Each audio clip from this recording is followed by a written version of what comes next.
Hello and welcome back for some news to help you know the place you love to live.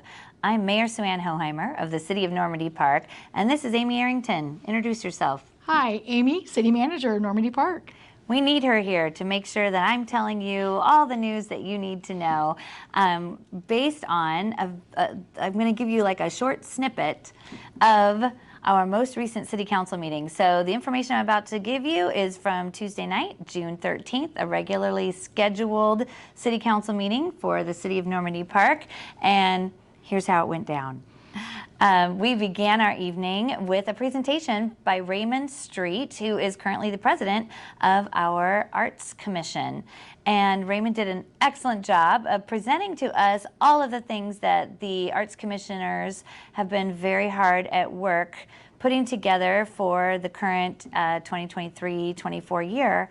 And it's really impressive. Coming out of COVID was a little bit hard to get people moving again and out and about to events, but they've done an excellent job of putting together events that I think the whole city will enjoy. The main one coming up is a whole series of music in the park, various concerts and acting performances. And if you'd like to know some specifics about that, I encourage you to join us for the 4th of July parade this year. Every year, our arts commissioners walk in the parade and they hand out little flyers that will tell you everything that is on the docket for our Music in the Park series, which begins on July 9th, which is a Sunday, and every Sunday after that for July and August. You can meet us at Mar Vista Park at 5 o'clock and hear some incredible music and or see some great theater. And it's just a wonderful time. Like, bring a few snacks, lay down a blanket, bring your friends and family, and it's a great evening of community entertainment. So we do hope to see you there. Moving on to the mayor's report for the evening, I was able to just give a shout out to all of those on staff and in the community who helped to put together our 70th anniversary birthday party at the Highline Heritage Museum. And that was on June 8th. And it was a fabulous event. We had a great time, great turnout, and we were able to just really celebrate that our city is 70 years old. And come to find out, that makes us the oldest city in the area of Highline. We are 70, and Des Moines is 62, SeaTac is 32, and Burien, our city to the north, has a 100-year parade that they're doing this year is their 100th, so you should check them out for that this year on the 4th of July. But as a city, they're only 30 years old, so that sort of makes us the grandpa of the Highline area. Anyway, it was really fun to get together and celebrate that. And we'll continue to celebrate throughout the year. Keep your eyes open for more information about a new event coming this year around the winter solstice, where we will be having a solstice soiree at the Cove. And everyone will be invited to that. We'll have a 32-piece orchestra, and we will continue to sort of close out the year of celebration of our 70 years. So I hope to see you at that as well. Moving on for our evening, first item of business was a budget amendment.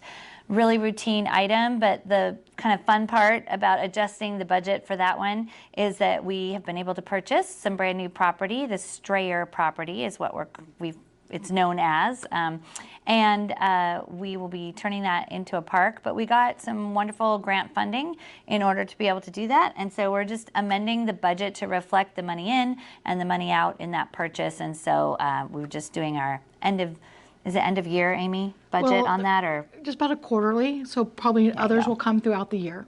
Okay. Next, we moved on to an item about remote participation.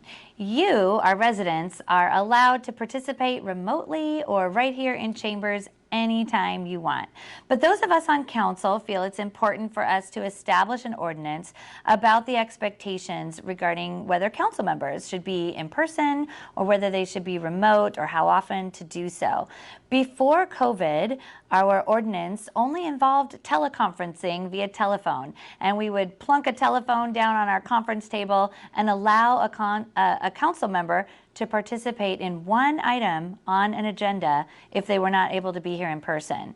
But throughout COVID, we have had to adapt to all kinds of things with the invention of Zoom and being able to call in remotely. And so now, with all of those emergency orders over, our council needs to come up with a new ordinance regarding how we're going to handle remote participation. So if that interests you, stay tuned to see what conclusion we come to. We're still working on that one. The next item was an approval of our Transportation Improvement Program, and that's an opportunity for the director of our Public Works Department, Ken Corder, to present to council how often, Amy? Do we do every year? Every year we do a presentation of the program that involves all of our roads and culverts and bridges, basically the big project items for the Public Works Department. We like to make sure that we've always got a situation where we've prioritized the items that are most important to us, and that helps to prepare us for any grant funding. It just shows that all of our kind of ducks are in order, so to speak, regarding various road projects and culvert projects. And so Ken has done an excellent job once again of presenting the council with a plan that gives a very succinct order of priority to the events that'll be coming down the pike in the future, and he sort of gives us a heads up about what the cost is that we're projecting for those items, and make sure that he's situated properly so as to get grant funding for those items. Did I get that right? You did, and we do it every year in June. All right, so that was a good one to have accomplished. Next, we moved on to some other fun news. We have worked with King County Library System to kind of beef up things in Normandy Park. We're one of the only cities in King County that doesn't actually have a brick and mortar library, and we feel that for the revenue that we generate and have contributed from our residents to the King County system, that we should have a little more than just a return box. And so that has come to fruition. We will finally have a book locker here at City Hall.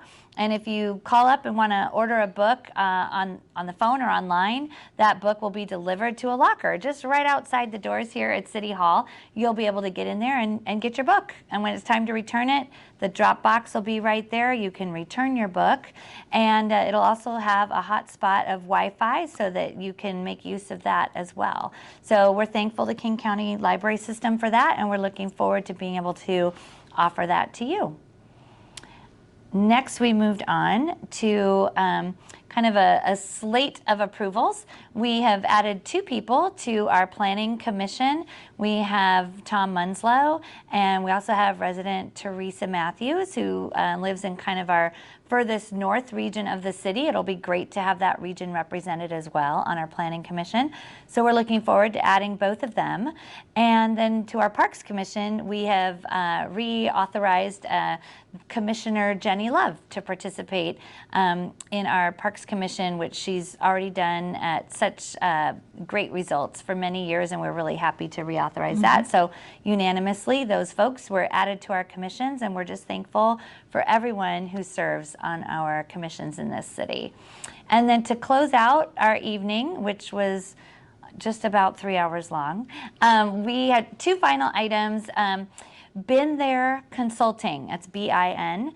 It's a reference to garbage and solid waste. Our whole King County area is having a lot of issues right now with solid waste. There's so many changes happening in the industry. Used to be very lucrative to have recycled paper and recycled plastic, and all of that is just getting less and less lucrative. And so the people who work on all of that are needing to generate some revenue somehow. So King County as a whole is working on some restructuring of the rate that they are requesting for some of that work. And then we work with waste management in our city, and they're having some issues as well. And so we have hired a consultant to come alongside our city staff and really offer the best-in-class information and resources to sort of help us make sure that we are making the very best decisions that we can for your future regarding solid waste. here in Normandy Park and as it affects our entire region. I know one of the big things we're trying to kind of promote as a county going forward is to start focusing a little more, maybe than we have in the past, on our composting. We're trying to get as many organics into the same kind of waste system as possible. And I think some of that is probably because we're working on sustainable fuels. So if all that stuff is important to you, tune in either to our website, click on some links below, and really try to find out how you and your family can help with solid waste issues in King County, starting right here in Normandy Park. And then our final item of the evening was, I need your help on that. Was Ordinance 1055 Yes. that dealt with the House Bill 1220. Yeah, so the big deal on that is the state of Washington is always trying, it seems like lately, to tell us little cities what we have to do. And we don't like that so much. We like to have a lot of autonomy in this city. We feel like keeping these kind of decisions about our housing at the most local level is best. But when that doesn't happen, we have to come up with something. And I feel like our Community Development Director, Nicholas Matz, working very closely with our planning commissioners, has been able to bring some great solutions to the council.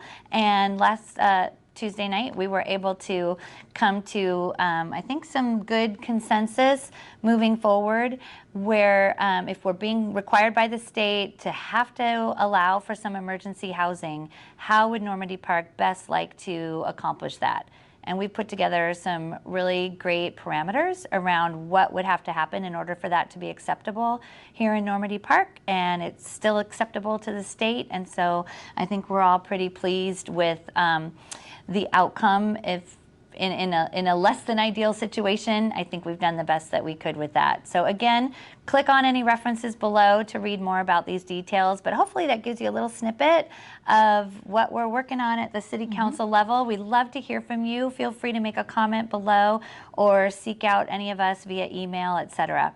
Other than that, Amy, anything I missed? I think you got everything. All right. I like her. She keeps us on topic. Sorry to ramble. Hope that wasn't too long for you. Thanks for tuning in. And other than that, we'll see you around the park.